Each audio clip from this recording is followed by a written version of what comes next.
Get in there. Get in there. Get in there. Get in there for the P Army. Get in. Get in. Through to the quarterfinals of the FA Cup. Big up to every one of you.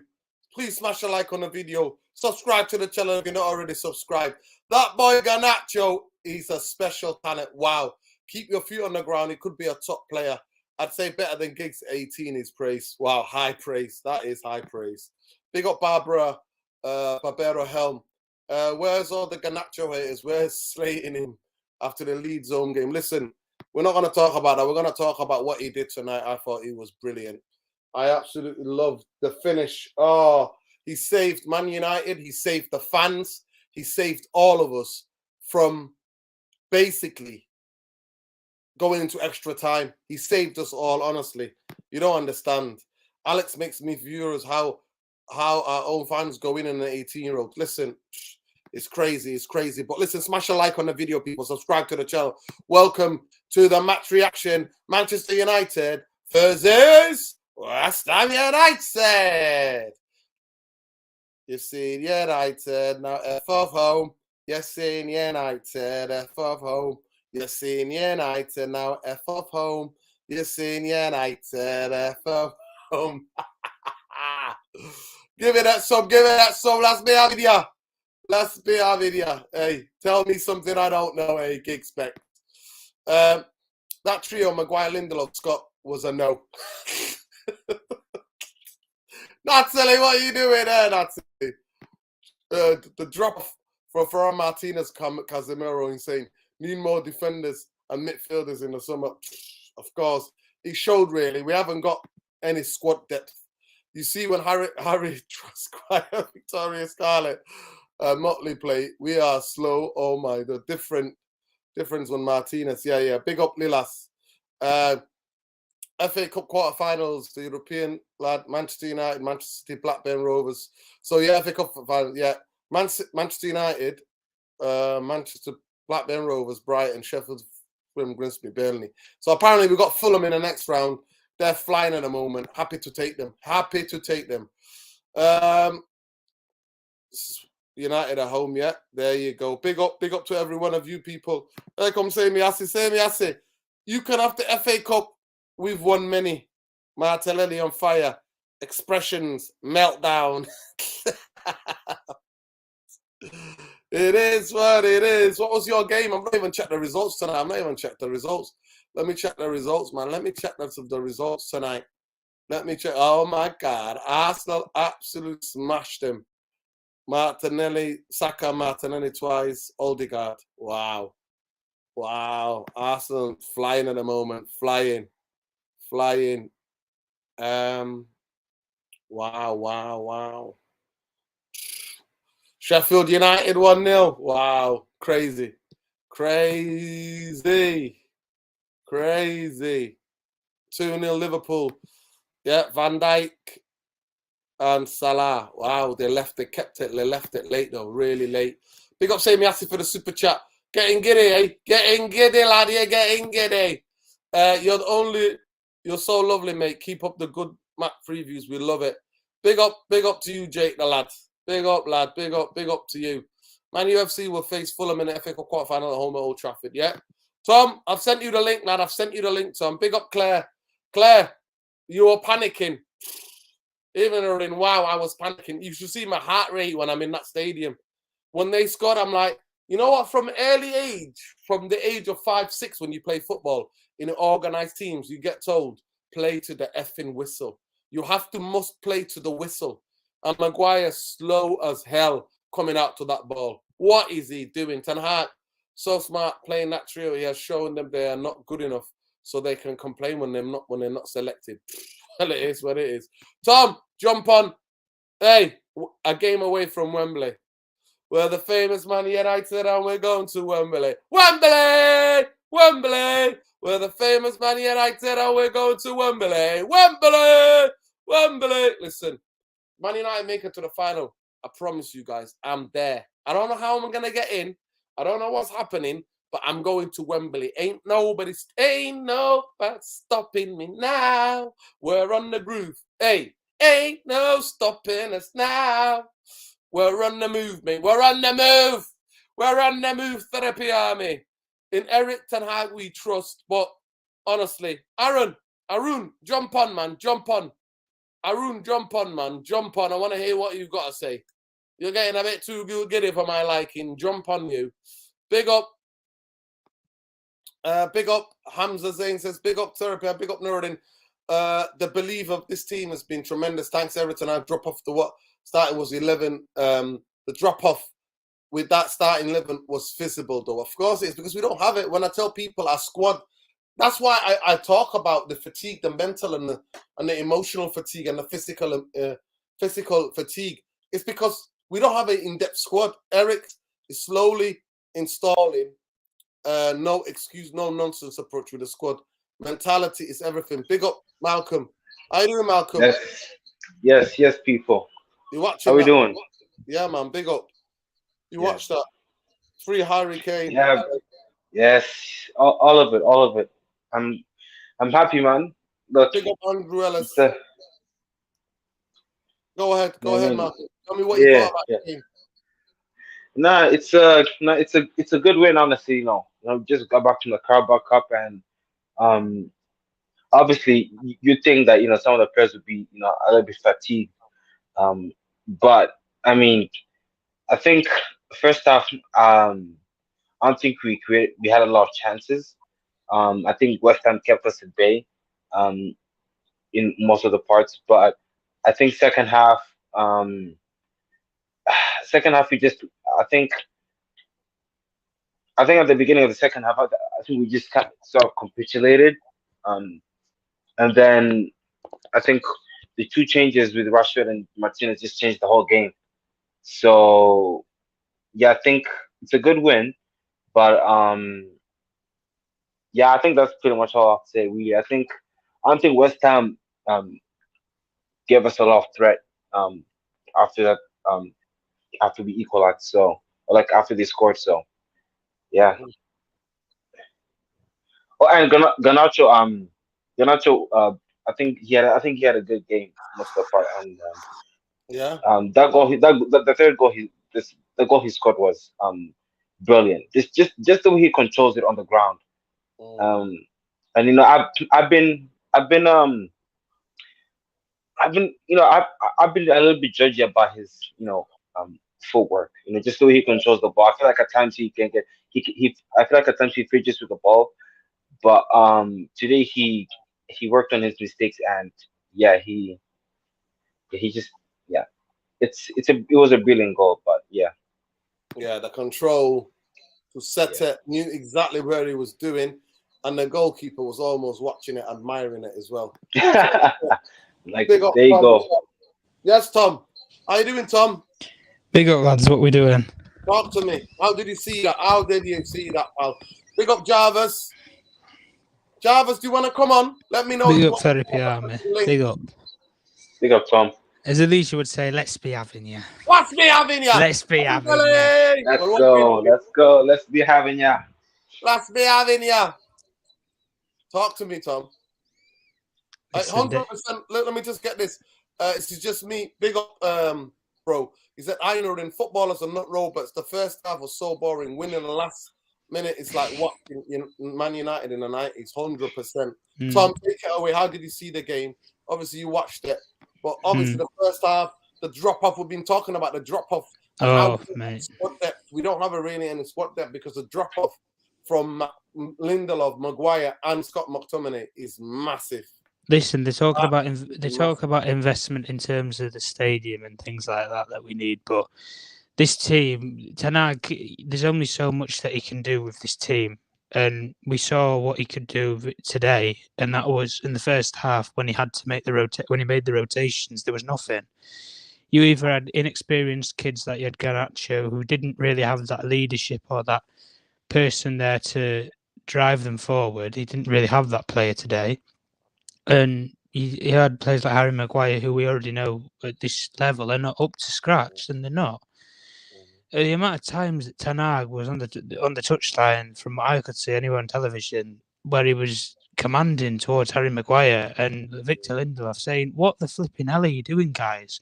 Even David De Gea, he's got into that system now of where we need to be playing forward, guys, not sidewards, and not square passes, and you shouldn't be expecting for Marcel Sabitzer or McTominay to come for the ball and join the backline. You shouldn't have to do that.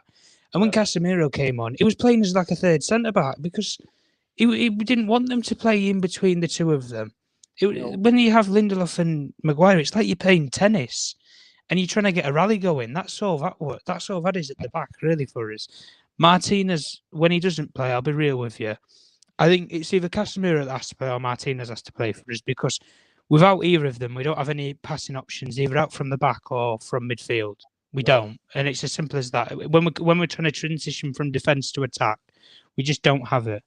Fernandes. The biggest thing, what it is like to me, to you, to me. That's the thing. Listen, it's so frustrating. Let me just get this super chat. Yeah, big up HK Music, big up, brother. Bruno, another disaster class, but I'm sure people will say he's tired. Brother, that guy, I'm telling you, I'm not going to lie to you, is written in blood that he has to play every 90 minutes for Man United. He has to play for every 90 minutes. I know what you're saying, brother. I totally understand it. It's complicated with Bruno for me because he works very hard. Today, probably one of his worst games I've seen in the United shirt. Yeah. It was one of his worst where he needed to be composed. He wasn't composed, but he's defensive and hustling and trying to get back into the team and being a team player and going from midfield. I'll be real though. Rice did a good job on him though. Rice did do a good job on him. That's the thing I will say in that case. Well, also, listen, he's mentally and physically fatigued. Yeah. But HK Music, I know the type of player that you like. I know. Let me just explain it to people. HK Music likes the type of player who is very neat and tidy on the ball, which Bruno is not. He likes people who keep the ball rolling, who do not waste possession, which Bruno is not. But he likes a David Silva kind of like a Bernardo Silva, Odegaard, that kind of player. Exactly, techie players who are really techie, who have got technical ability, who can make something happen out of nothing. Bruno, when he's on fire, he'll get one ball through, but 6 passes will go astray, and he'll waste 6 passes. But I understand what you're saying, brother. I understand. But the biggest thing is the preference of the type of player that you like. I don't want to put any words in your mouth. But it's the type of player that you like, the type of number 10s that you specifically like. And also, it shows your age because technically, superly gifted, neat, tidy number 10s that you've watched throughout the years. And Bruno's not one of them. So he's like Marmite. Some people love him and some people can't stand him. And I understand that. But big up for the super chat, brothers. Yeah, big up. Yeah. But honestly, I'm not going to lie to you, Tom. I can't be too hard on them because winning Wembley, playing every 3 games, like we went from Barcelona. We went from Barcelona to Leicester to the FA. No, we went from Barcelona straight to this, didn't we?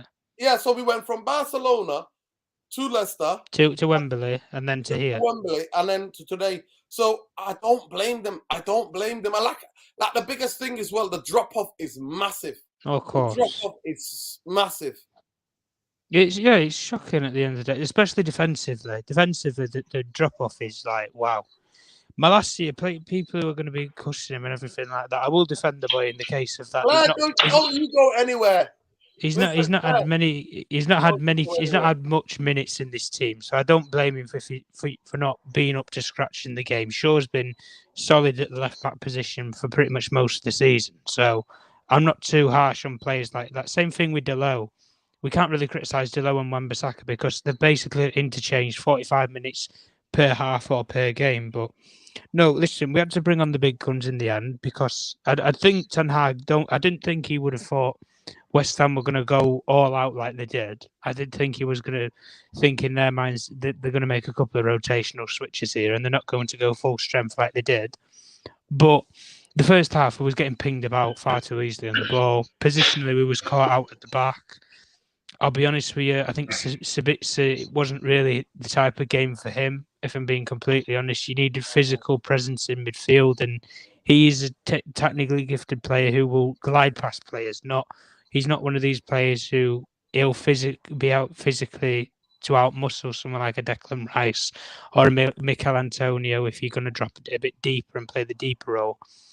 McTominay for me is, I've already said it enough times, and if Sean wants to come on here and disagree with us, he's more than welcome to. But listen, McTominay is he's a headless chicken. Honestly, Newcastle offered £30 million in the January window for him, and we said no. Ship this guy out in the summer because he's just running off the vibes at this moment in time. I'm sorry.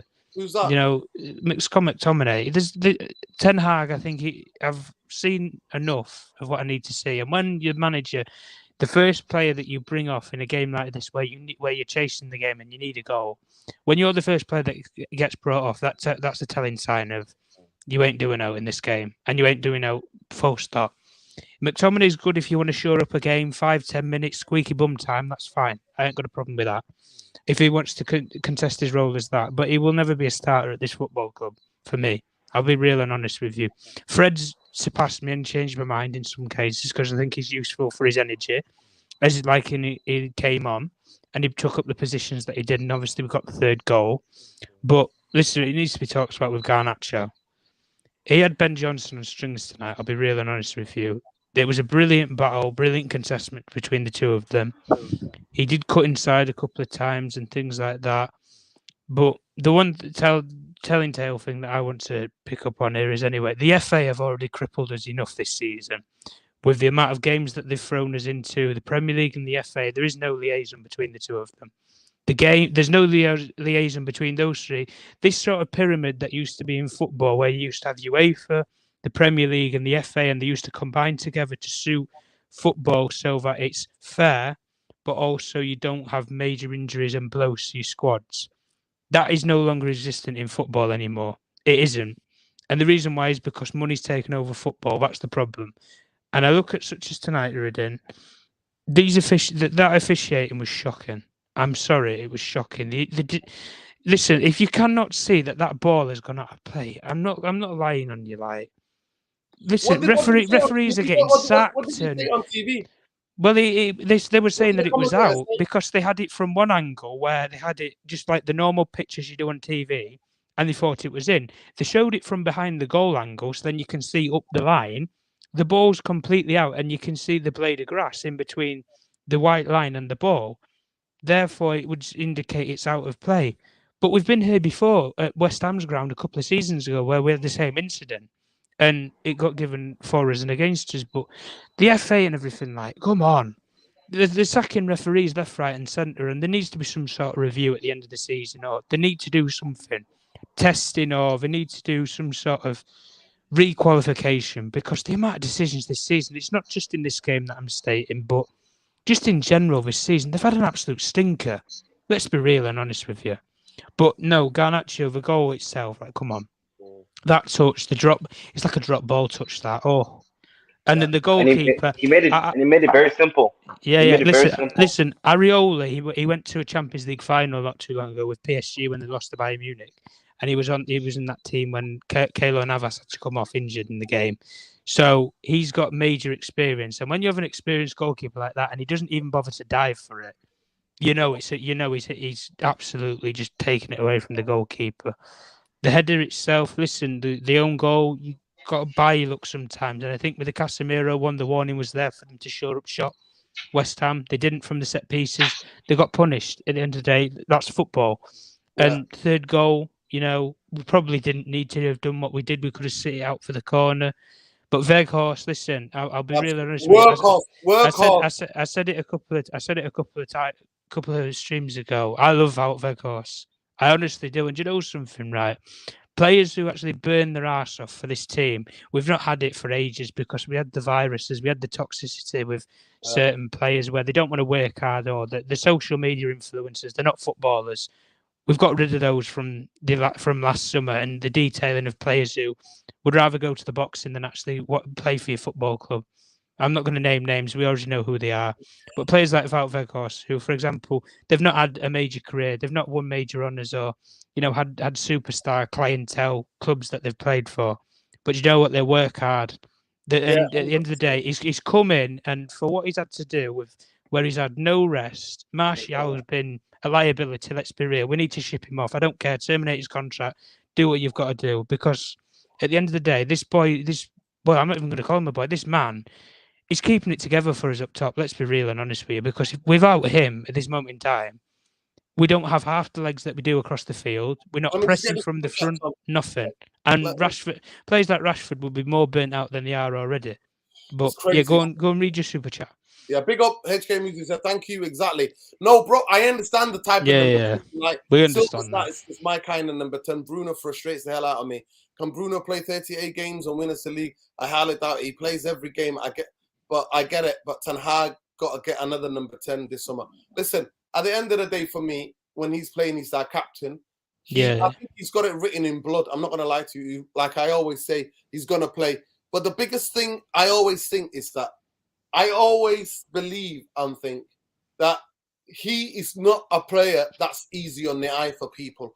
But the work rate, the passion he plays with, the fire he plays with, we need a guy like Bruno because we're not a complete team here that's challenging for titles or going to the Champions League. Do I think when we get a better squad, he has to know that he has to be rested. He can't play every game 100%. He's going to get used to that.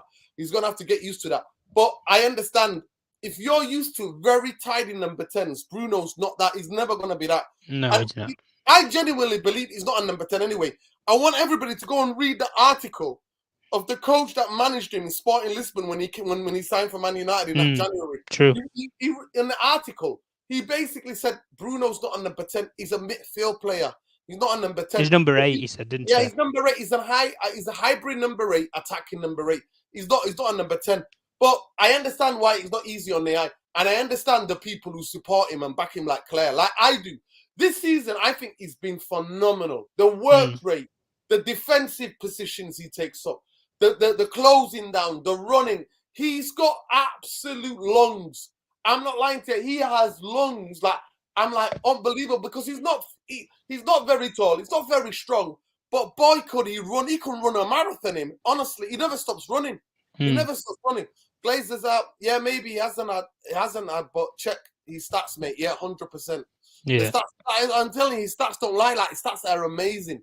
Like, he still sets up goals. He scored goals. So it is what it is. But big up, Owinski says, do you believe that Scott can improve Nuri? We have no midfield when he plays. The midfield is big up young Garnacho, man. Yeah, big up young Garnacho. Thank you, Owinski. Thank you so much for the super chat. I actually thought Scott McTominay tonight being in the stadium, he started well. I thought he started the game well. And then all of a sudden, because it's basically when Maguire and Lindelof, the person that determines how we play from defensive midfield is Harry Maguire. Harry Maguire cannot play the modern style of football. That's why in the first half, you don't see the Diego Dalot or you don't see that much of Malacia going up. I thought Malacia defensively was really good. Malacia on the ball tonight, he was terrible. He gave a lot of balls away and he needs to tidy up on the ball. But both of them, fullbacks, have to be more defensive. They can't bump forward because we've got to protect Maguire. And Maguire dictates the way we play. Yeah. So I thought played well. In the end, he got a bit tired. Fred came on, you know the rest. But McTominay is not the guy. McTominay is a box-to-box number 8, and he's more of a box-to-box taking shots outside in. He's not the guy to pick up the ball. He's not the guy. He's not. McTominay. He's better up the pitch than he is coming back. That's what he is. So big up. Yes, sir. How you doing, bro? Oh, good. Yeah. Big up, Irfan. Talk to me. You're right, Malcolm. What's there? Sorry, say that again. How did you see the game? The drop off in terms of the quality when Maguire... I mean, it was a pretty poor first half, wasn't it? It was a very poor first half. But then the 6 changes. You expected it because they just played in the league final and they had to make changes. Yeah. I mean, look, when I was watching that first half, I was like, okay, it's the B team, sort of C team. I don't know what it is, but it's sort of like Maguire, Lindelof at the back, McTominay in the middle, and we just didn't get going. And we were sort of, I say we were lucky in the first half with Antonio, those chances he had. A top player on top form would have maybe De Gea have to make. I mean, De Gea was out of his goal line quick to smother those shots, so he did well, but they were just too easy. They were so it was a very dreary, very sort of not a good first half to watch as a Man United fan. But we changed it in the second half. Ten Hag, obviously rings the changes. He did very well, and then Garnacho came to the party. I mean, I was on the way to Old Trafford when I started watching on my phone when I saw the goal curl in. I was like, oh my goodness me, look at that goal. So we managed to win in the second half through endeavour and confidence and our winning mentality. We're in the winning zone.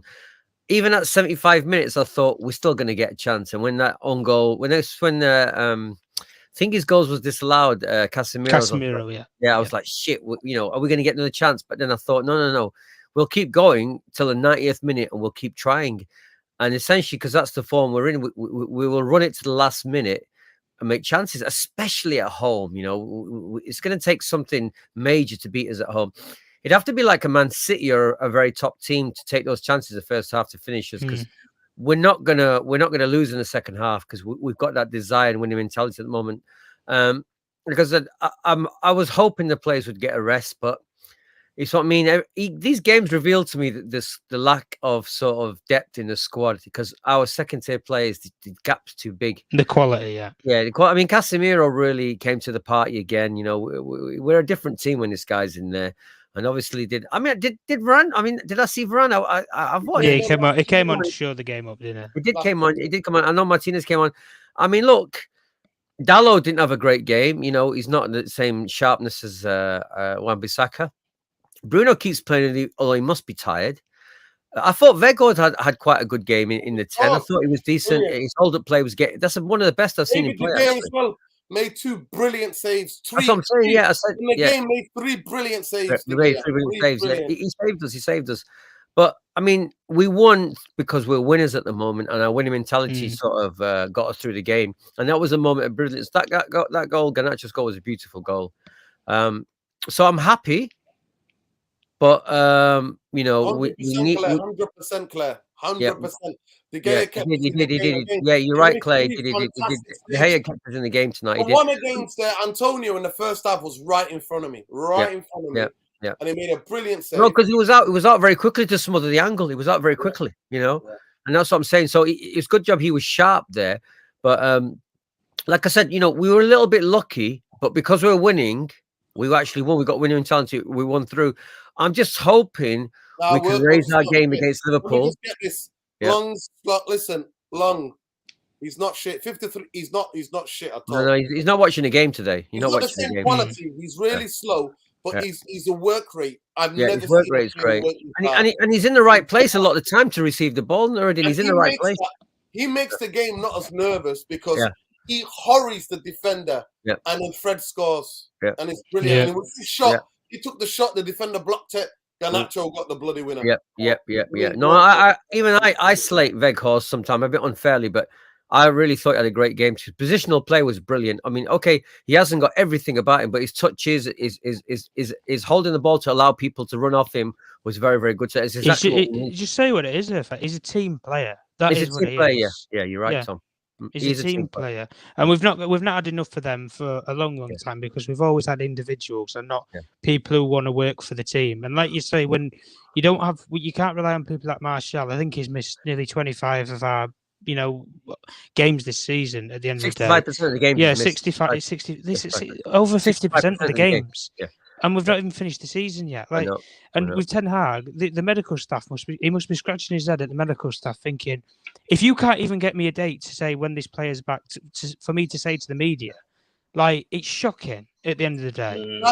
When you can't. Hang on a second. Hang on. Let me add a point. Hang on a second there, Odin. Gabby Abdullah, when I was driving up today, I actually was listening to the radio. I don't listen to TalkSport that often.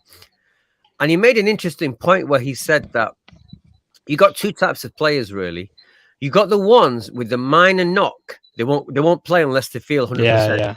And then you've got a lot of players who will carry some kind of. He said it's impossible. Yeah, he said it about Calvert-Lewin, didn't he? Yeah, with Everton. He said it about Calvert-Lewin. He said something about you can get knocks, you can get spray. Everyone carries them, but we play through it. Even if it's a little one, like what Rashford does. But Martial must be that kind of player that doesn't play unless he feels 100% fit. And he said that at the end of the day, that's not really team football. He was talking about a guy called Ron Vlaar, actually, a Villa player. Villa, yeah. was talking He about used to be him. a centre half for them, yeah. Centre half. He was always out. He was always out. We would never play unless he was 100% ready. So it's difficult because we really need, much as much as I'm annoyed with Martial, we really need him in these games because Yeah, we do. Yeah. because of his touch and the way his positional play and the fact he can hold the ball up and run with it. We badly need that, and that's why Weghorst is doing such a good job considering. That is, we need Martial in the team. Even if it's a 15, 20 minutes a game, half an hour, we need that guy in the team. This is why he drives me nuts, that guy. 100%. Workhorse reminds me of Torre Andre. Torre Andre was actually more of an athlete. He was a lot, but I know what you mean. The Chelsea player, yeah? Chelsea, yeah? Yeah. Well, he has got 3 lungs, but he's so slow compared to Andre Flo. But I know what you mean. These hold-up plays, for me, he's been as heaven sent, honestly. Do you know who he reminds me of? He's never going to play, Malcolm. I'll come to you in a minute. He's never going to be great, but he's taking his opportunity and he leaves everything on the football pitch. Listen, guys. Can I say, Nuruddin? Can I just say, Nuruddin, what you're saying really, yeah? And this is what we had it with. He's limited footballer. Yeah, but what he does is incredible hard work for the team. Yeah. No, Nuruddin. When I watched, he appreciated every single player on Man United. Whoever get on the pitch with him, they all appreciate him. Every one of them appreciate him. When I watch him, though, Nuruddin, he is having the time of his life. I'm not being funny. People think I'm crazy, but I watched that guy, and he's having the peak of his career. Let's be honest, he really is. He's enjoying playing for Man United so much. The way he grabs the players, he kisses them when they score.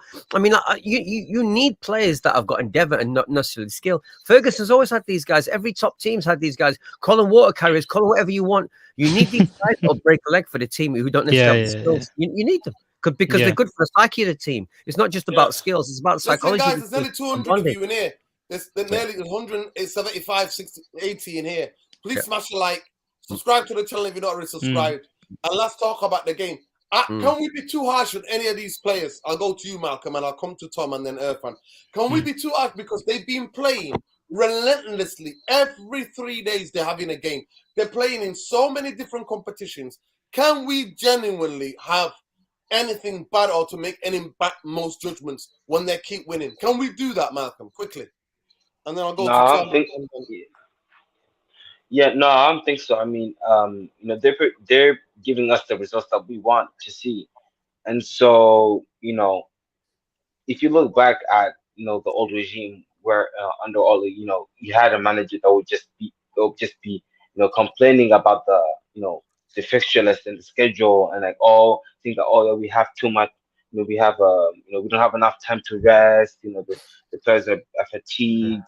You don't really hear about all that stuff from Ten Hag. Ten Hag is like, okay, if you have this game, if you got, he will, like, if you have Ten Hag, who'll just look at the schedule and then he will know who he needs to rest and who he needs to keep. And now that that's being then transferred into the players, and the players to me I haven't heard any complaints or any concerns about them not having enough rest. You can even see it on the pitch. Like, they look like they're back to work, they're back to the office. They're ready to they're ready to fight for whatever is in front of them. So to me, I don't think we can put too much blame on them because they're providing the results for us. They're going on the pitch, they're giving everything. So to me, I think we have to give it up to the players. Yeah, go on then, Tom. You're next. Yeah, I'm not going to be too critical and harsh on some of these players, but for me, some of these players, they've lasted far too long. I'm sorry, they have. They've been here in the wars, they've been here in the shits, they've been here in the trenches, and now they're here in the, should we say, glimmer of hope and prosperity that we actually have. And some of them are just still not showing it. I'm sorry, they're not. And I'm not going to call out names. I'm going to call out names. Maguire, for example. Like, we know this guy cannot play. Nobody's already said it. He can't play modern day football. He can't. I'm sorry, he just can't. Listen, if he'd have played for West Ham tonight, it'd have suited him. That kind of team, that kind of football. A West Ham, a Leicester, that kind of team. where it's not all about going and playing progressive football, more of a, shall we say, constrained team where you play low block football or you build from the back and you want a player to drive forward for them. He's that kind of player. Kurt Zuma does it for West Ham when he plays. That's the kind of players that David Moyes likes. But no, at the end of the day, I look at players like Maguire and I just think, I'm sorry, you haven't shown me anything. You've been given you've been given multiple chances now under different managers.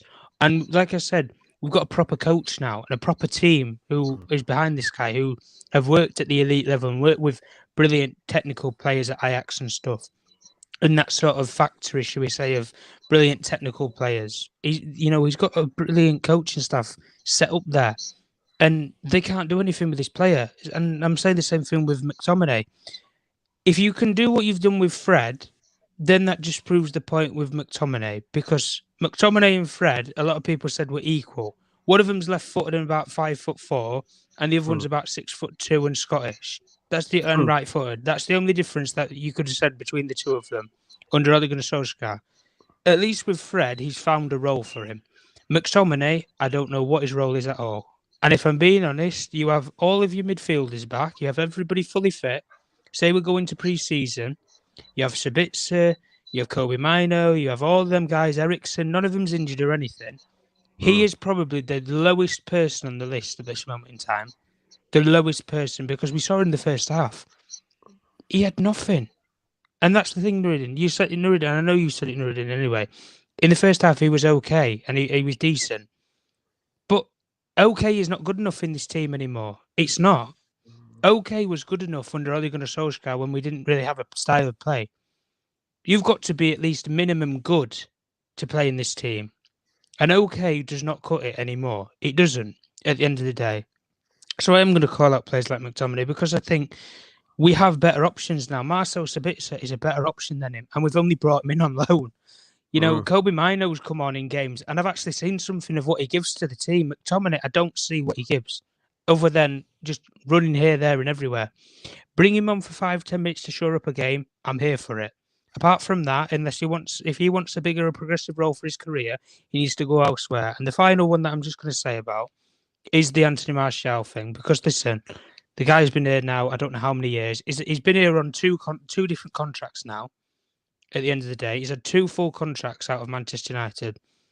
And at the end of the day, the price we paid for him, and he's just not consistent. He's not consistent week in, week out when he is fit, and then when he isn't fit, it's all this prolongedness.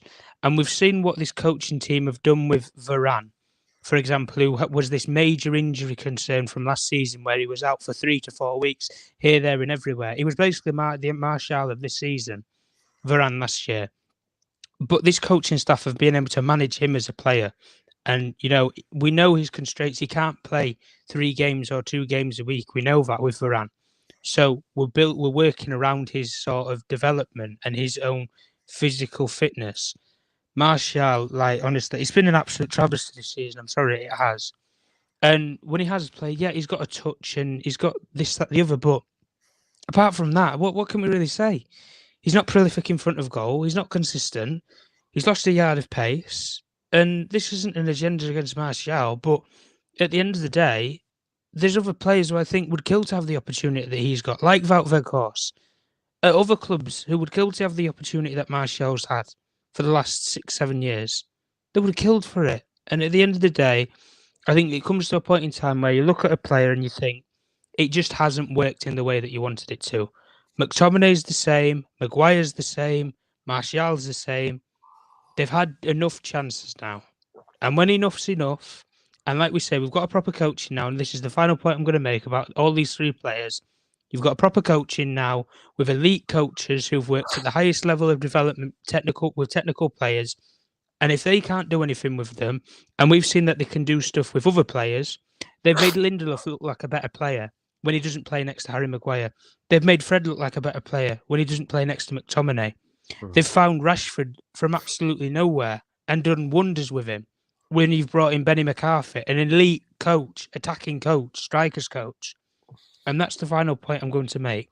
Because if you can do it with other players who we've written off, And you can't do it with these, and we've not seen anything. And I don't think anybody can say that we've seen anything from those three players at all this season, realistically, or at a high level, because I haven't. Martial never plays or stays fit. Maguire, when he does play, not up to modern day football. McTominay, don't know what he gives you. And there's my 3 points and reasons as to why. Because they've had enough chances, and that's it. Big up, Tom. You, Irfan, before I come to you, guys, please smash a like on the video. It costs you absolutely nothing. It's nearly 200 if you're in here. Smash a like on the video. Subscribe to the channel if you're not already subscribed. We're going to try to get 7,000 by the end of March. And hit that notification bell because it lets you know next time we're live. Irfan, same question. That's to the other I mean, Tom pretty much nailed it. I mean, I'll start with Maguire because, like, you know, you look at the team and you think, well, who's been improved this year by the coaching staff, right? And let's be honest, the first real proper coaching we've had since the Fergie days. And to be honest with you, I look at him and he would be perfect for West Ham. He's perfect for them. They'd play a low block. It's very slow build up from the back. They're not particularly a fast team. It's major suit for them. He'd just be heading the balls out all day long. That's what he'd be doing. And I think that, like I said, obviously he got a lot of respect because, you know, from the fans, because he ignored, was it Avram? Or it was Avram there, wasn't it, at a Carabao Cup? So obviously, I think in his heart he wants to stay, but obviously his agent or somebody was saying to him, "Look, you've got to move on because you're not getting games." But it's on him. But he, again, like I said, watching them two at the back today, I was like, this is the old Man United, you know. The way the ball came through to Antonio, I was like, they were looking at each other, and it was almost, they were almost he was almost 3 yards ahead of them. So Tom made the point that Lindelof has improved when he plays with a better defender. You can see he's better, and I do think he is a little bit better. But this pairing can't really stay. And then you move on to McTominay, and you're like, I mean, this guy, I don't know what he brings. I don't know whether he tries to make a four pass. He's just so safe. This guy's like a guy scared. He's like a kid scared playing for Man United. I feel he's been really found out, exposed like Maguire, as in, like, you're not really at the level needed for this team. You know, the sort of drive needed from this team. So, you know, those two, the first two that stand out for me of the team. Do you understand that I think, well, they're not there, you know. I can handle Lindelof as a second part, you know, second string defender, but those two straight away, they don't look great to me at all. They might have to move on. Dalot, again, I'm going to cut him some slack because he's come back from injury, but again, he's not the Dalot he was 2 months ago. Since the injury, he's nowhere near the level he was before. So again, but I will cut him some slack. Bruno, I think Bruno could do with a break. I really do think he could do with a break, but we haven't got anybody else to replace him, so maybe he can't take a break. And then there's Sancho, which is, wow, you know, we're hoping Sancho can get it together and produce consistent, but he's still not doing it yet. He's had a few moments since he's come back, and that were pretty good. Like the goal he scored was a great goal a few weeks ago, but again, you know, we need him to dominate more. We need him to take control of the game a little bit more. So they're the ones that come to my mind that we think, well, hang on a second. They're the ones sort of hanging in there. I mean, obviously, Sancho's not going to go anywhere, but Sancho needs to improve. I can't see McTominay and Maguire doing it. I think Dalot will definitely get better. And, you know, the rest of the team, you know, they sort of, you know, they're working hard reasonably well. But again, you know, we are when I look at this team today, I'm thinking, God, we're doing a lot better than we should be, because we could have lost that game very easily. But, you know, there's a real camaraderie, there's a real togetherness in the team. There really, really is. And, you know, just the goal that Garnacho scored at the end, I mean, just to score it at that point as well, it's like I said, it's almost Fergie time when he scored. So I'm very happy with them, the coaching staff, the manager, but we have still got weaknesses. And, you know, look, we can be a bit harsh because, you know, six changes is a lot. 6 changes means there's not going to be fluidity in the team, but we are carrying some people, and those people that we are carrying were sort of exposed a little bit today. Not badly exposed, because, you know, trying to break down the team at 5 at the back is not really Man United style yet. You need to have your A team to do that. But I think we got through it because we're in a good frame of mind. We're in that winning groove. But I'm a bit worried if we played against a better team today, we might have got beat in the first half and we couldn't be able to come back from it. Yeah. Now, big up. Let me just get this super chat. Big up HK Music's agenda. You're telling me that Martial doesn't want to play. I don't think he's saying that. Thank God you guys ain't the coach because you're talking through rubbish. The amount of rehab PT alone would break most people. Listen, I just think Martial has to understand that he's not young anymore. He has to understand that he's 27 years old. What is he doing with his diet? What is he doing? To me, I'm looking at my sleep, my diet, everything, all of the habits. What am I doing wrong where I can't stay fit? He needs to look at that. Ten Hag loves himself. If Ten Hag loves Bruno, Ten Hag also loves Martial. But I think in yesterday's press conference, what he was trying to say is that because he gets asked every week, so they always ask, "Is Maguire gonna play? Is Maguire gonna play? Is Maguire gonna play?" They don't ask him. They don't ask. They always ask him that question. Yeah. Yeah, they all, Is that the partisan press? Is that the partisan press? Yeah. Yeah, that's the English media. That's the English media. They're always gonna ask him, "Nah, that doesn't play." But when I look at Anthony Martial, I'm like, you need to be able to look at it like Diego Dalot, right? Before was getting not oligos and injuries. He went to China, looked at alternative Chinese medicine. So for me, Martial, you've got to search at the end of this earth to find out what is it that you need. Because you've got the money. I wouldn't even put it on the club. I've got the money. I'm gonna, if it means that my house, half of it is a gym, and that when I wake up every morning, even before I go training, I'm in there getting strengthening and doing what I need to do. It must be. So I think what he was saying is that he's getting sick at the press conference every time that I see on Martial. And basically what he said is, at the moment we're playing well. If you listen to what he said we're playing well, and I don't want him to come in and then he breaks down again. So what we're giving him is giving him a time. And if you guys, a lot of us were laughing, obviously, a lot of us are laughing at him. If you saw that he posted the video with a Carabao Cup with a medical team. So hopefully they'll sort it out. Yeah. But Nerdy, wait a second, Nerdy. Well, can you tell me what the actual injury is carrying at the moment? Do you know where it is? He's had a hamstring injury this season. He's had a back injury. He's had a groin injury. He's got a whacked on the knee. He had a knee injury. He had an ankle injury. Like, he's had all of these combination of injuries like this season. Big up, Tega. Thank you so much for the little sticker, bro. I appreciate you. Like 280 watching, not even 100 likes, people. Can we please get to 100 likes? Can you let me know, guys, when we get to 100 likes for this video? But it's unbelievable. It's absolutely unbelievable. But I do think we have to cut the team that's on the pitch now, the people that are playing. We can't be as hard on players because they're playing every 3 days. And I know. That's the king. That's the thing. I work 10 hours a day, like a night, and three games a week, 90 minutes. Give me that. But when you look at it, because football is such an emotional thing, like very emotional, mentally and physically, is draining. Like it takes a lot of toll out of you. That's what we have to. We have to honestly keep my mindful of it. Big up Jarvis Cookery says. He says, I would keep McTominay. He's not high wages. He's an academy graduate. He never complains.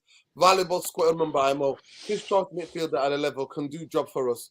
Yeah, I actually think that he should never play as the one to receive the ball, like as a CDM. He should never play that. He should be brought on to play bits of the pitch.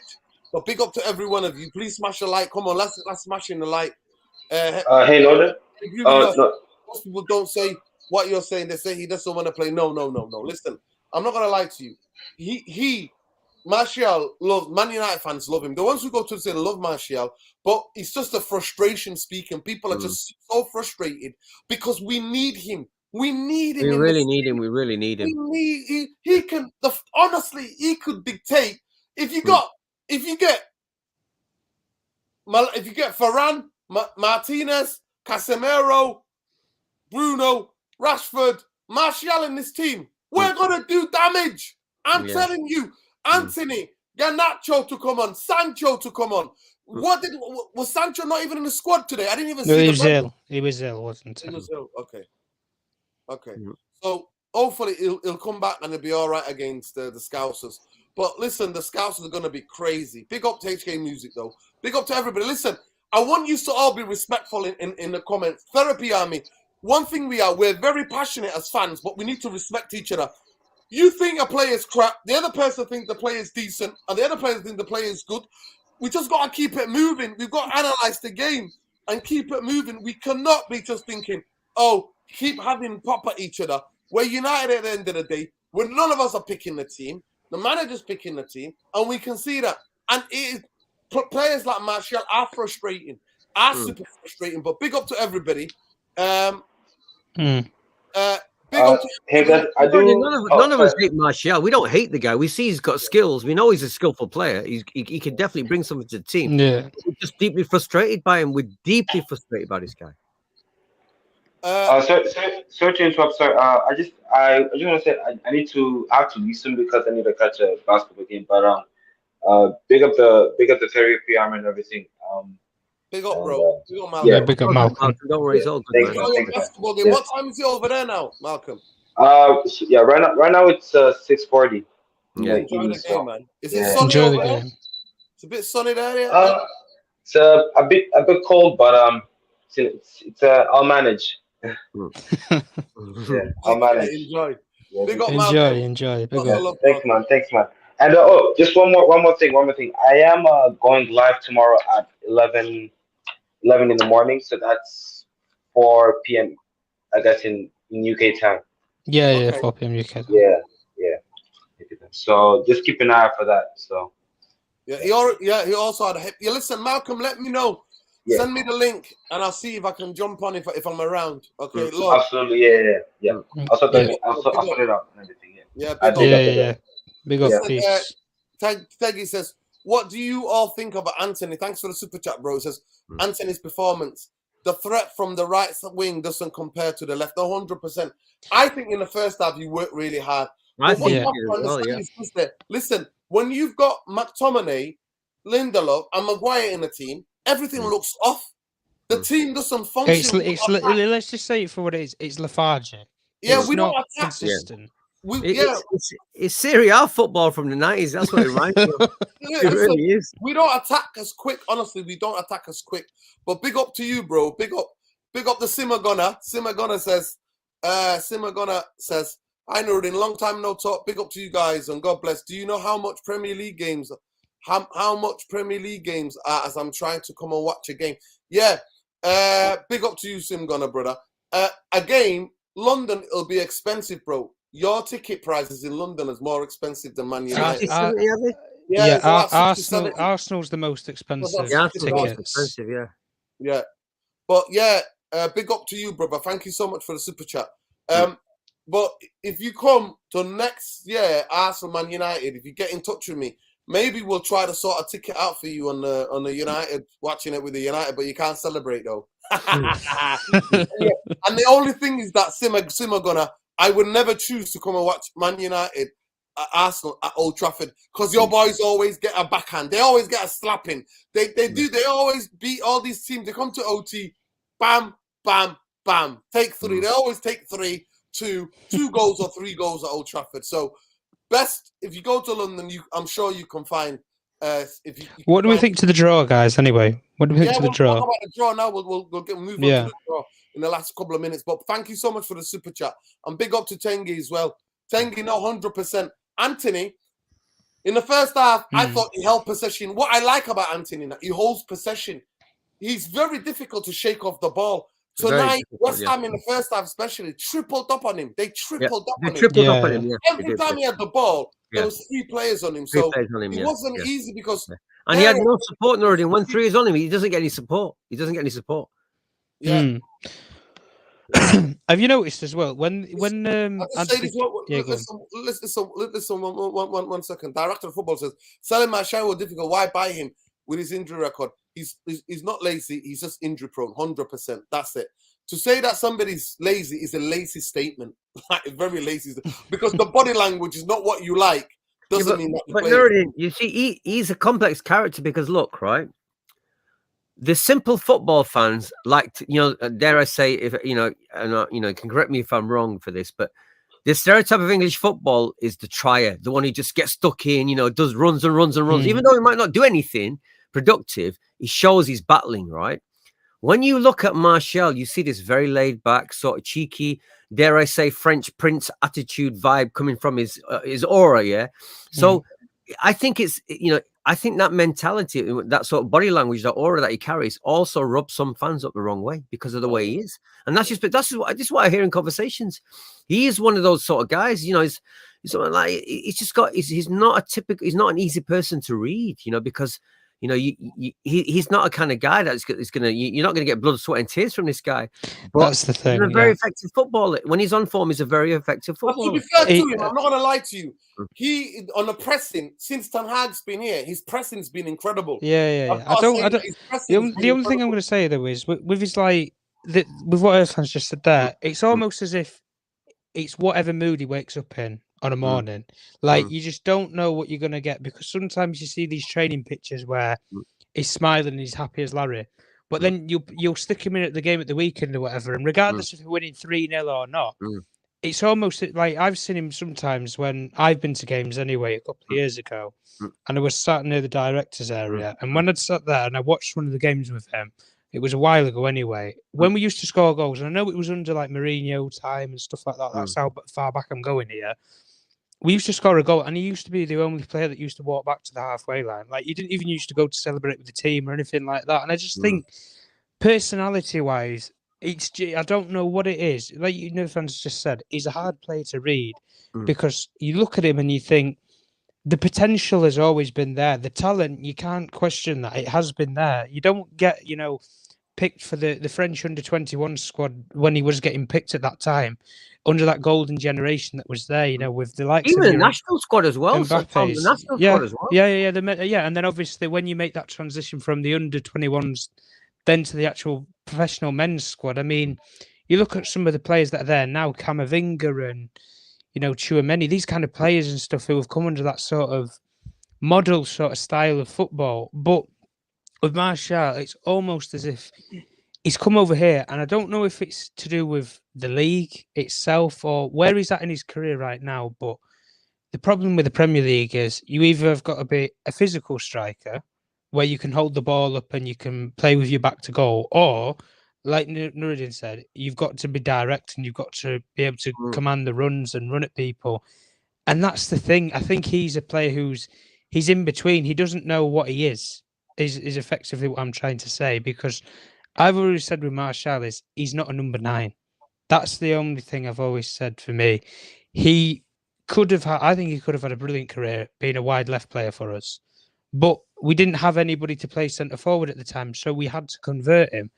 And now he's at the age where now, I think, at the end of the day, he's at the age now where I think it's surpassing where you can actually move him on the field, because he's not going to be a right-sided player. He's not going to be the number 9 because a lot of people don't perceive him as being that. He can't play wide left now because that's Rashford's, go-to position already. Yeah. So all of a sudden we're struggling, and I don't know, unless Ten Hag's going to produce some magic like he's done with Sancho and testing Sancho at number 10 or something, then unless you want to test Martial there, then I'm struggling of where you can actually play him, because unless, like I say, he wants to play second fiddle, because if we get this superstar number 9 that everybody's perceiving we're going to get in the summer, let's not speculate with names or anything, but I think we will sign, a quality number 9 is what's needed in this team more than anything at this moment in time. And if we do so with that, then you're struggling, aren't you, really? Because you never know, we might sign Weghorst permanently. Martial's another question that Mark there as well. Would he want a squad role or what? But we're going to have to see with that. And I just think at the end of the day, I think he could go to another club, and I think he could still do something. Maybe go back to France, go back to Monaco, Lyon, a low-paced sort of club, and develop your craft again and try and emerge yourself again. But we're going to have to see. Let me just get this, Tom, 100%. Let me just get this. Michael Ackwell Collins says, Ollie ran Rashford and Martial into the ground. Only Rashford is looking 100% fit. I think Martial will be fired if in the system 100%, but we get him fit first without rushing back now 100%. We don't need to rush him back. I think that he wanted to come back because every player wants to play. So he kept rushing himself back when he's not been 100%. But hip injury, Achilles injury, hamstring injury, like he's had so many different type of injuries. It's unbelievable what the type of things are. But anyway, let's look forward to the quarterfinal draw. I'm going to talk about it. Fulham are on fire. This is the best Fulham team I've ever seen. I'm telling you now. I've never seen Fulham team this good. Please, there's over 210 of you in here. Please smash a like on the video, subscribe to the channel. Have we got 150 likes yet? Can we get to 150 likes before the show's over? Please let's get 150 likes and subscribe to the channel and become part of the community. I say it, I keep saying it. They are not a team to be messed with. Man United would have to play their best to beat them 100%. Big up to Unski. So Nuruddin, I need a small favor. Need to be on never been to OT. Can I briefly describe the atmosphere in the stadium versus doing that? No, 100% different. Massively different. Yeah.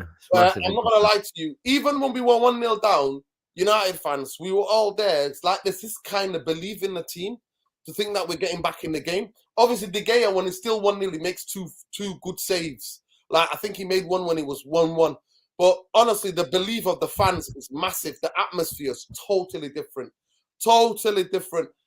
The fans sing everybody's, like, they sing McTominay's name, they're singing Bruno's names, they're singing Rashford, Garnacho. Casemiro's, yeah. David De Gea's, yeah. Hey, David De Gea, yeah, always take De Gea with you everywhere you go. And that's become the anthem now. It's like a national Manchester United anthem. Yeah. We've seen it all. We've won a lot. We're Man United and we're never going to stop. And then Glazers out always ringing through as well. So the atmosphere is so different. Listen, we still sing Ollie songs as well. Who put the ball in a German set? Who put the ball in a German set? Ollie, score, Solskjaer. And then we sing that, don't take my Solskjaer away. You know, he's effing Dera. Don't take my Solskjaer away. We sing all these songs, so the atmosphere is brilliant. But big up to you, Onski. You've got to come, honestly. You've got to come to a game. And Eric Ten Hag is always... It's a very happy atmosphere, isn't it? It's a very fun, joyous atmosphere. No, we're all nervous, Evan. Don't get it twisted. We all want the Glazers to go all at the top before the game. Because I went there early, because obviously I pulled my neck and pulled the muscle. I got there extra early today.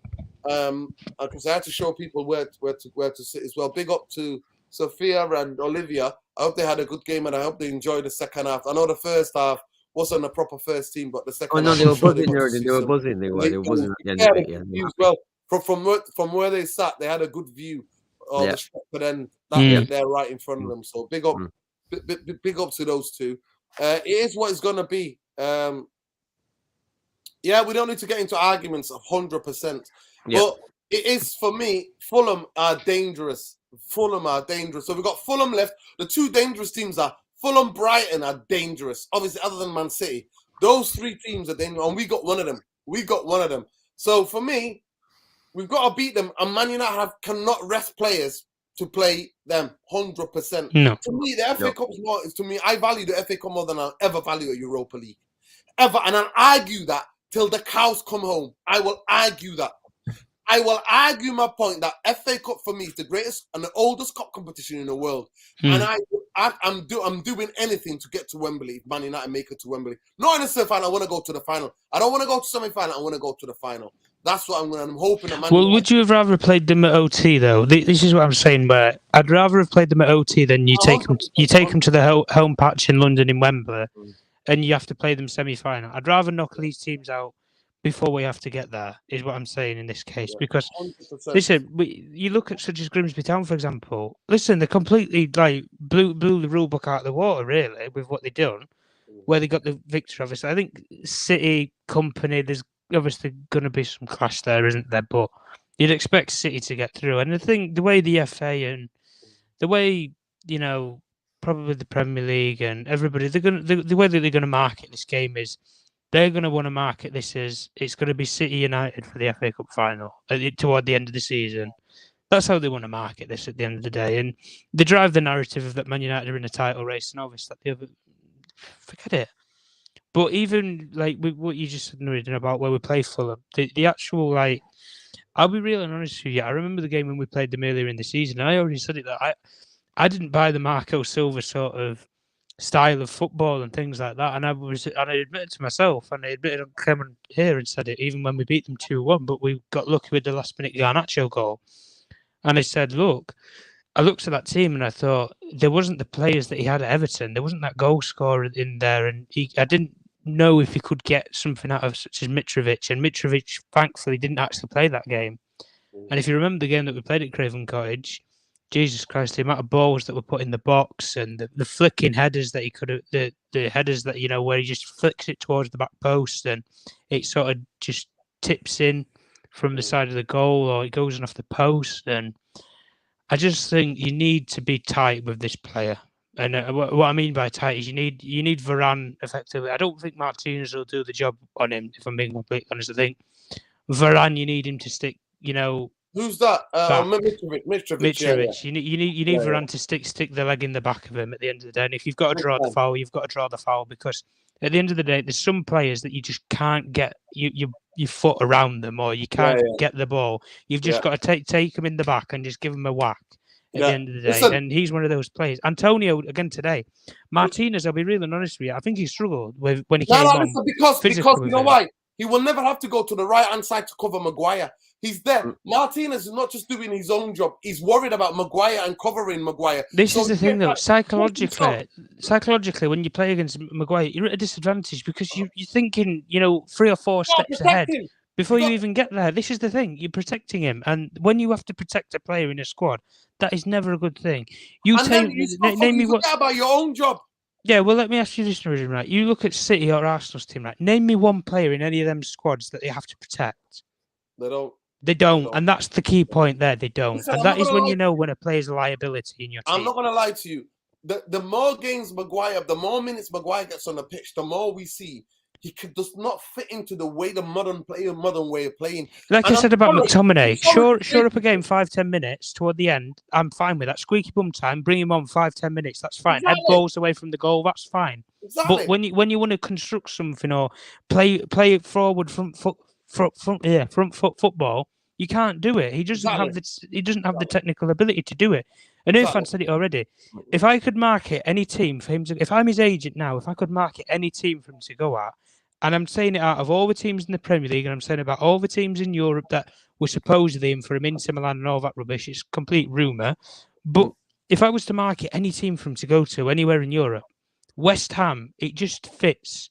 David Moyes is a manager, the actual style of play. Listen, cut him a deal, 35, 40 million pounds. I think they'll do you a deal. No, West 45 Ham, million, in that mate. case. 45 million.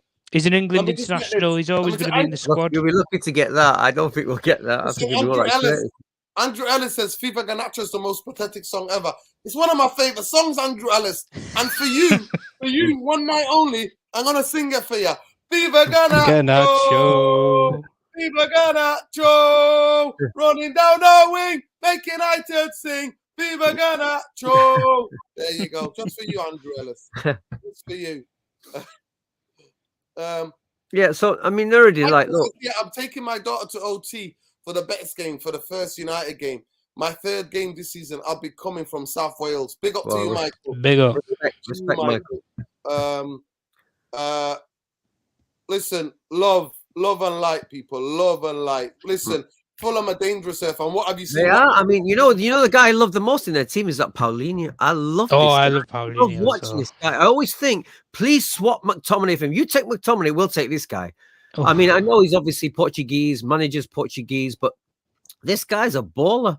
I mean, have a guess how much they paid for him as well? Is it a few million? 5 million, 6 million, 10 million? 15. My God.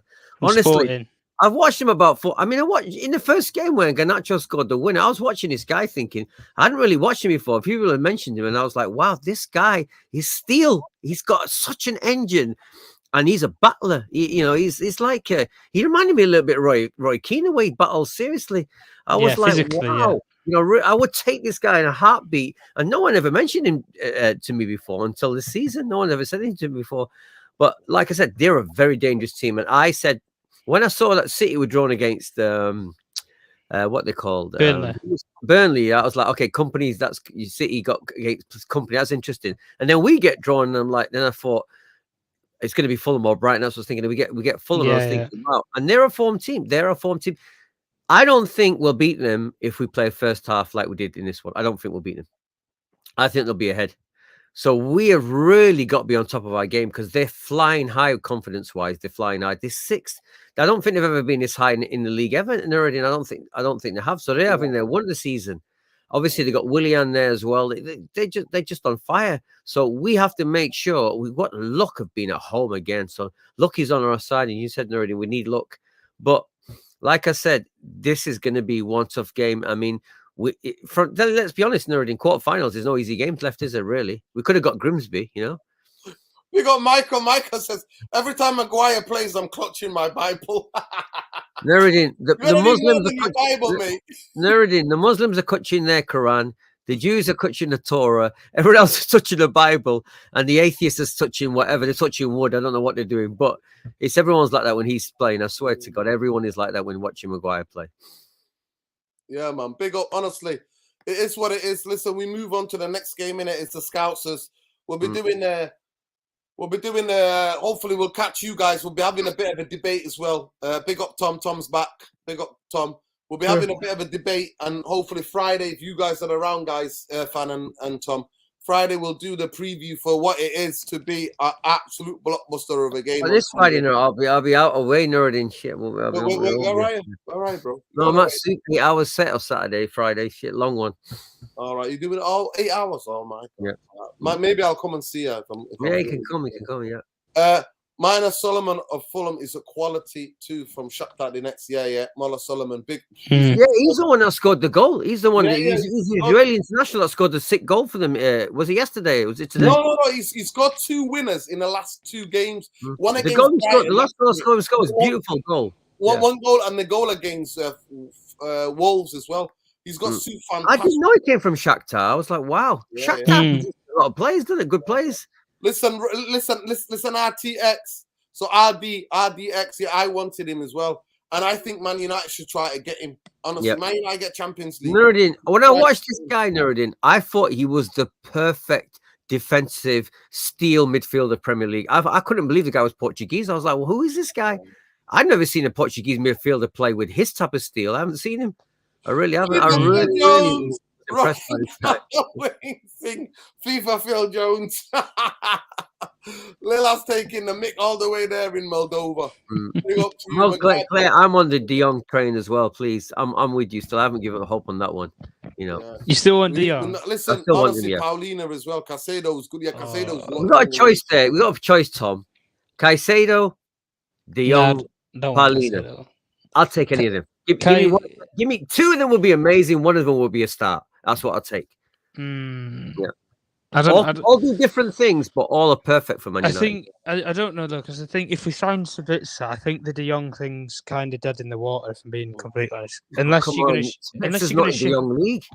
No, but unless you're going to ship off such as like it's only remember Van der Beek or whatever. It's only on loan. Remember, there's no guarantee we're going to get him. Yeah, but I just think for the price that buying a quote in, like they want 20 million pounds, it just makes sense to.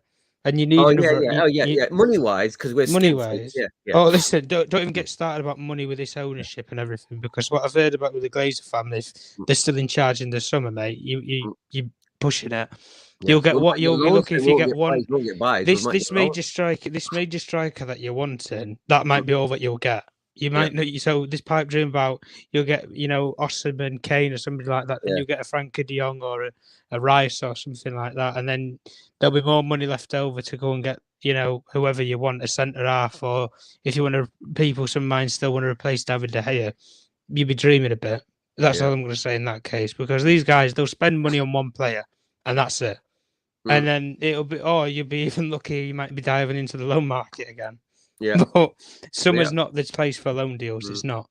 If you want a loan deal, that's the January window. And listen, what Ten Hag's plucked up with the Weghorst sort of thing, I think it's interesting because I think both of the players we've got on loan now, Weghorst and Sabitzer, I'm be curious. I want to see, obviously, get them till the end of the season and then see what they've actually done effectively. But Weghorst, I think, could be good in terms of it because he's something different that we don't have. And even if we sign another striker, I still think it's something different, and it's somebody who can come in for squad depth reasons as well. To play in a game like today, for example, FA Cup, and you rest your mainstream striker. But Sabitzer as well, I think it's interesting. Depends what we do in the midfield sort of area, because depending on the ownership thing, I think the owners will come in and I think they'll want something big. Put it that way. Or they'll want two things big. They'll want like the main striker, and like you've already said, Fan, they'll want a De Jong, a Jude Bellingham, a Rice, that kind of, aura of a player that's got a name and it's got some sort of attachment to it, whether it be he's worked with the current manager or the English tax, as people say, with Bellingham and Rice and players like that. They'll want to do something like wow factor. But like you say, Paulinho, for example, listen, if Man United have these sort of quote unquote super scouts that they have, Caicedo you could already have right now for £5 million. If you would have listened to these quote unquote scouts that we've got at our football club, Paulinho was probably on their list somewhere. Yeah. At the end of the day, Man United, the amount of players that I think at one point in time there was a stat that put out, we got linked one time at one point in case with over 2,000 players at football clubs, and in that sort of period, I think it was the window where we bought Palestri, Ahmad, and Donny van der Beek. In that window, I think we got linked with like 2,000 players, and that's all that we mustered up. And we mustered up 3 of those on Cavani on deadline day. We mustered up 3 of those players on deadline day off of scraps. But no, like you say, we look at such as Fulham. I think you can't rest players in that game. You just can't at the end of the day. And I've always said it in terms of the facts of that. When it gets toward the end of the season, it's time where you've got to go squeaky bum time. And I won't be expecting this team to be plucky. If we're playing Europa League, Premier League, and FA Cup all in 1 week, I won't be expecting 3-0 wins or convincing performances. I'll be expecting something like tonight, and we'll win by like a goal, like 1-0 here or 2-1 there, something like that. Tom, I'm going to ask you, Caicedo or Paulinho in the summer. A proper football club will get both. Go on. But a proper football club will get both. But who do you want? Who do you rate, Caicedo or Paulinho? I rate Paulinho more than I rate Caicedo personally. Do we know how old Paulinho is? I know Caicedo 25. I think he's 25 now. I think he's older than Caicedo. He's older than Caicedo. He is, yeah. 22. I think Caicedo is. He's young. I know that because when we was linked with him, I think he was only about 18, 19. But that was 3 years ago. The funniest thing, he's got so many names. I've just tried to check.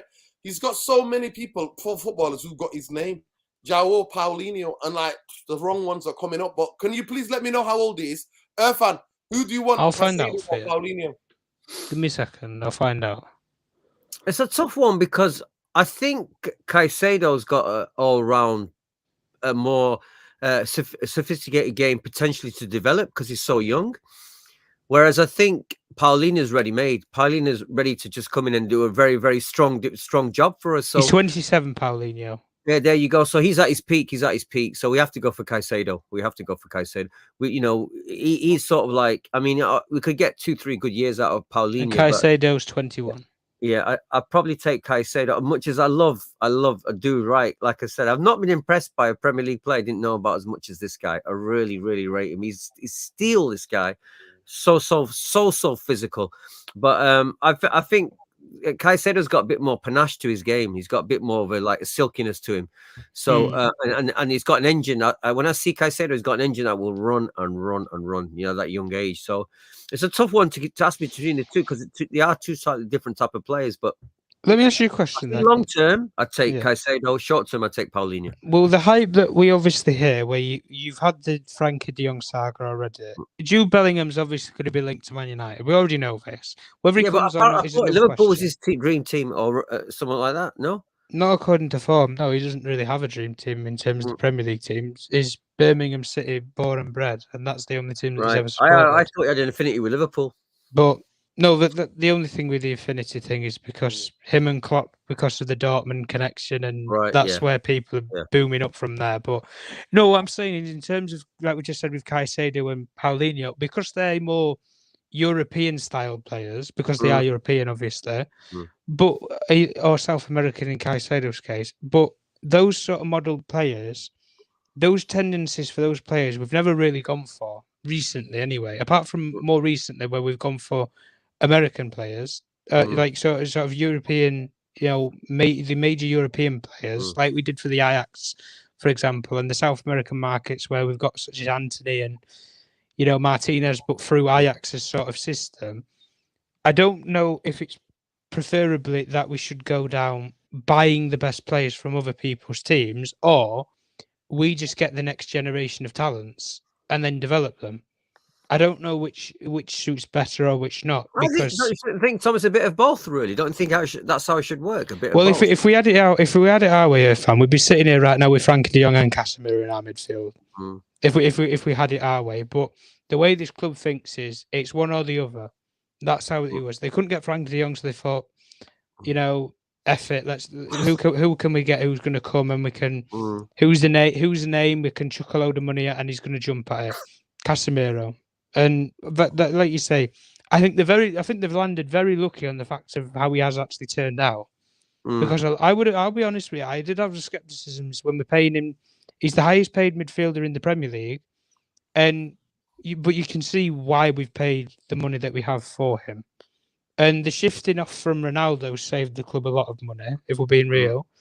500 grand a week for a month, that's £2 million per month that you're saving there for the rest of the season. And there's like, 4 months the rest of the season? So that's 10 million there that you're saving. 8 million, 10 million, roughly about that, in terms of the financials there.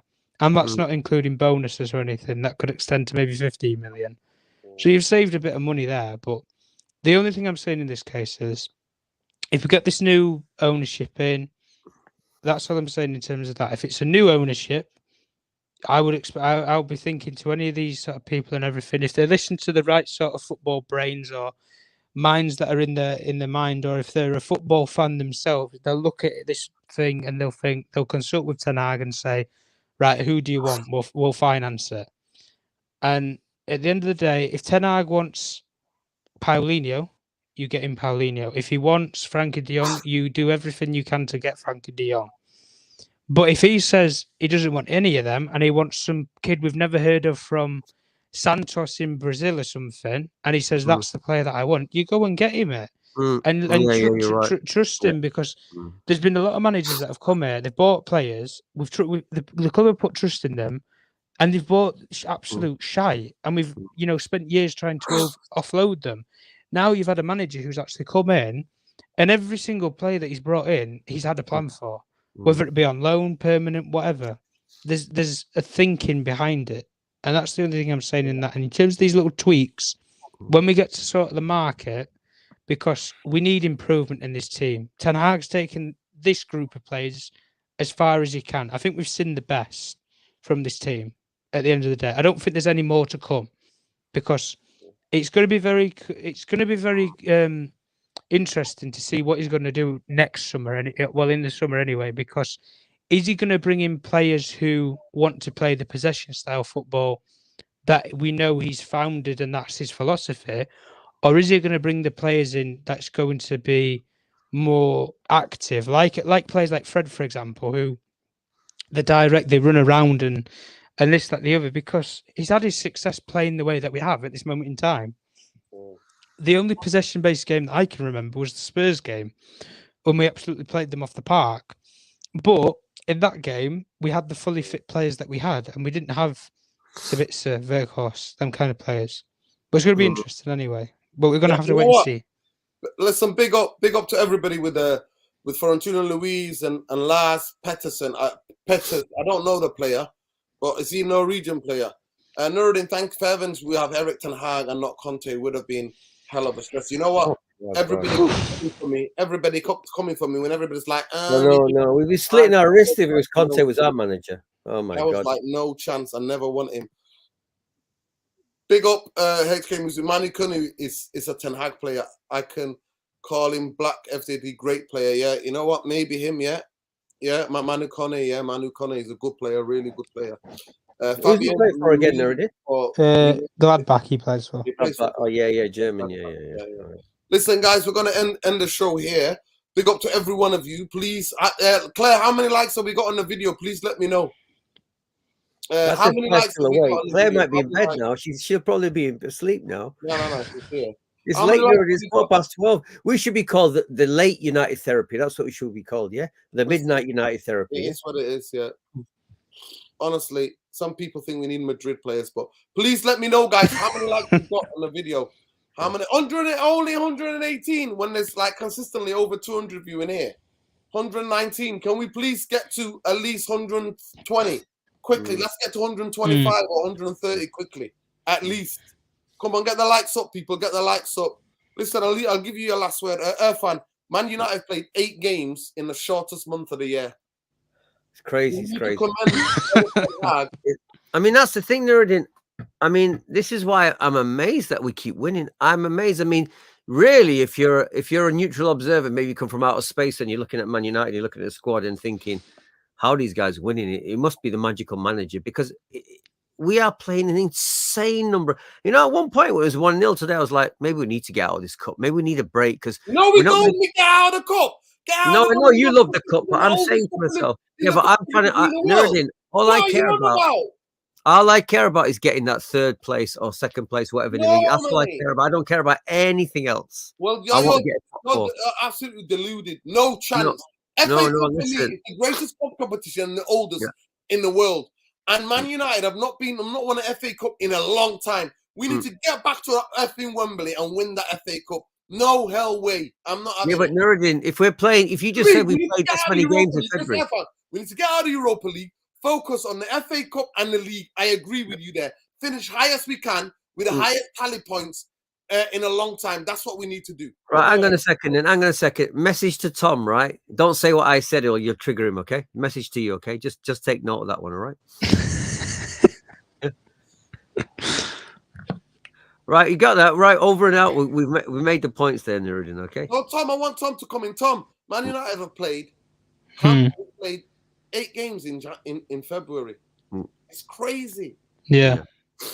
28 days, isn't it? February. Yeah. 28 days. Listen, and when you think about all those games and everything, you think about all the sort of crucial, important games. Listen, this squad, if we're being real, and this manager, it passed its test with the week that we had, because we had to come back from Barcelona in what we did, where we went the goal behind and everything. The officiating in the game was shocking. We knew that already before going into the game. Yeah. The momentum was with us because we had the fans behind us and the Stretford end. And like you said, we've got the record at OT now from the Brighton game. So we've not lost a game at OT since September. So the momentum is there when we play at home. And listen, we had the Barcelona games, but they had to stay level-headed. They had to stay grounded because, listen, you've had that brilliant game there, but we've got Newcastle. That's an even steeper test. You need to end this trophy drought of 6 years, and they did that.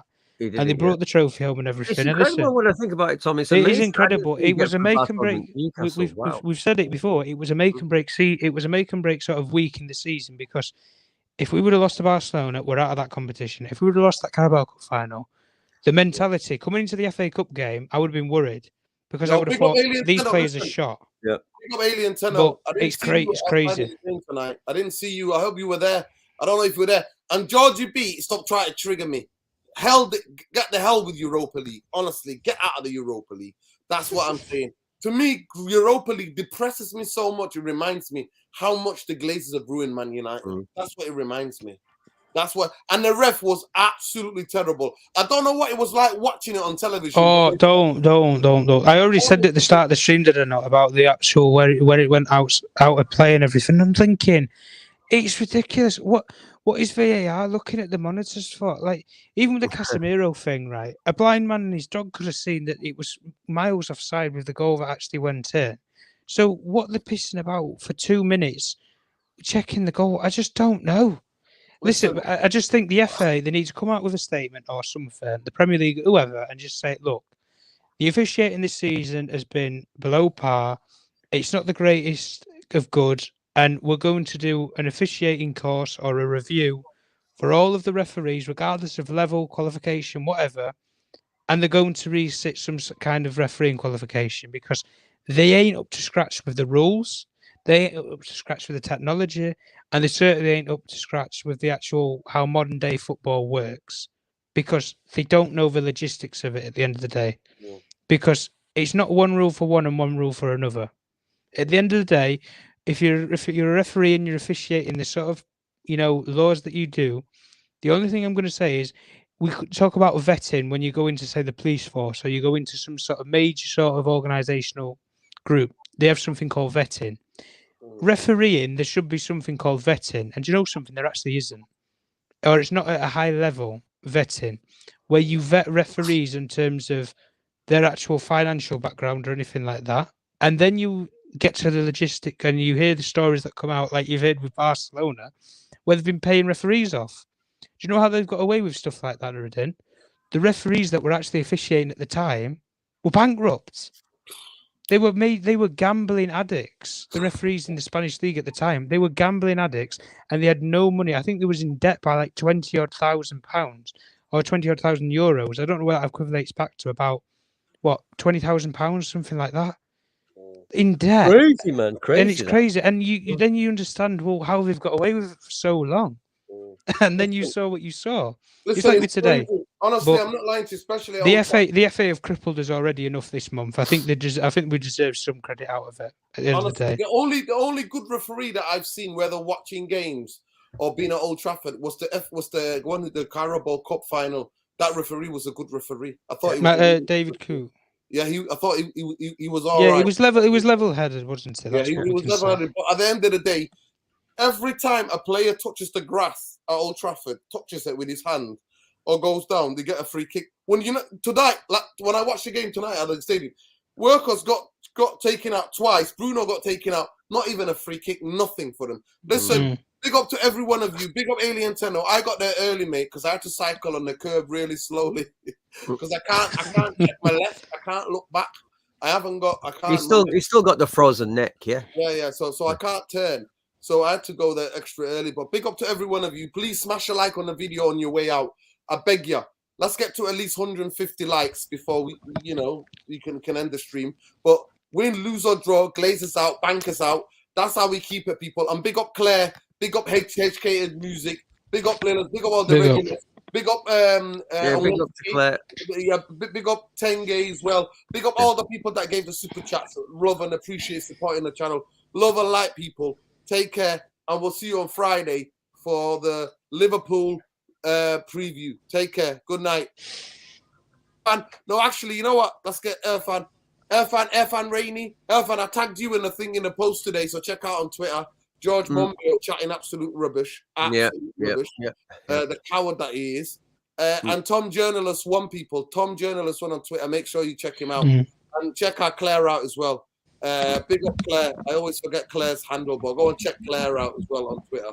She's a moderator. She sorts everyone out in the chats. Listen, Claire is the most hilarious person to follow on Twitter. I swear to God. Does she post stuff about Man United? Yeah. Yeah, Irfan. She has the most hilarious. Absolutely can't say honestly. Most hilarious, the funniest. Some of the most funniest tweets I've ever seen about anybody. Claire, Claire, this. Well, Man U or people in general. Not just about Man U. Yeah, she's always funny as it is, and she's always onto the Tories as well. Well, that's good then. That's perfect for me. That's all I'm on. I'm on them. I'm on the Red Tories as well. Starmer's lot. I'm on them as well. Yeah. Yeah. So, people, if you want to follow our Claire, this is Claire. This is her handle. Let me just get this handle up. This is our Claire. Make sure you give her a follow. This is our Claire. We're going to give our Claire a follow. That's our Claire on Twitter. Go and check her out. Check Claire out. 201. Yeah. Go and check her out, people. But she's absolutely bonkers. Honestly, I love her. Bye, Claire. Hope you well. She was on there. I'm sure she poured a bit more. She was going to only drink a couple of glasses of wine tonight. But when she saw Maguire on the team, she went and got 2 bottles, I think. Big up Claire. Make sure you go and follow Claire, people. That's her thing, yeah. Go and check her out. But honestly, most hilarious. She gives the most hilarious commentary about the game and what's going on. Take Glazers out. Bankers out. Let's hope and pray the Glazers get out. Like I said, we're going to have to believe. And now they're saying that the Glazers, we don't want to know if the Glazers are going to sell till May. That would be so calamitous for this football team. It would be terrible. It would be absolutely terrible. So we'll see what happens. But it is what it is. Take care, people. CR7, Poco Tempo Salvo Muto, Manchester United, Elimesia Mas Tempala. I don't know what that means, but big up. I hope it's not swear words. Little. Forgot. I should know that. Moito's much. Oh, I Tempo. forgot. Means tempo south of mucho. Mucho means maybe good. No, Moito. This is I'm sure it's Portuguese, isn't it? It's Yeah, Portuguese. Manchester United. Yeah. Messia mas Templa. Yeah. I think it's all good. But big up to you, Juan Neves. Yeah. Juan Neves. Yeah. Juan Neves. Take care, people. Good night. Take care. It's been a blessing. Glazers out, bankers out, win, lose or draw. We keep it 100. Eric Ten Hag in we trust. Eric Ten Hag and Viva Garnacho. Viva Garnacho. We didn't even do the flipping scores of the team ready for today. We couldn't do a scores because it was a mixed match of a game. Fatigued mentally, emotionally. Made 6 changes, didn't really work that much. But we'll say this for people.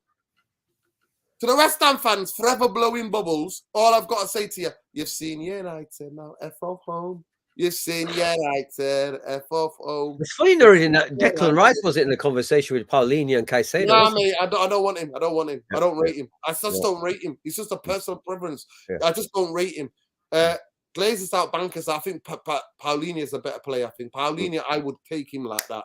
Yeah. I would get him if it was up to me. But good night, people. Love and light. I hope that the Portuguese players like Bruno and that can get him to come. Persuade him, yeah. I hope. Peace. Take care.